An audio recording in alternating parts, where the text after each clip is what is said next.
মৰমৰ ছাত্ৰ ছাত্ৰীসকল, তোমালোকৰ বাবে আজি মই কেইটিমান মহৎ লোকৰ বাণী যুগুতাই আনিছোঁ। তোমালোক সকলোৱে চাবা দেই।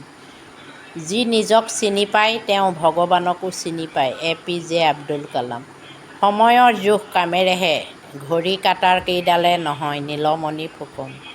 ঈশ্বৰৰ কোনো ধৰ্ম নাই। মহাত্মা গান্ধী। বিশ্বাসৰ ফল প্ৰেম, প্ৰেমৰ ফল সেৱা, সেৱাৰ ফল শান্তি। Mother Teresa. ভুল আঁতৰাই সত্য প্ৰতিষ্ঠা কৰাই শিক্ষকৰ ধৰ্ম। Mother Teresa. শিশু হ'ল একোখন কিতাপ, ইয়াৰ প্ৰতিটো পৃষ্ঠাই শিক্ষকে অধ্যয়ন কৰিব লাগে ৰুচি। কিতাপ হৈছে বিবেক যুদ্ধৰ একমাত্ৰ অস্ত্ৰ। George Barnes. ধন উপাৰ্জনতকৈ জ্ঞান উপাৰ্জন শ্ৰেষ্ঠ। বুদ্ধদেৱ। প্ৰাথমিক শিক্ষাই মানুহৰ জীৱনত গঢ় দিব পাৰে।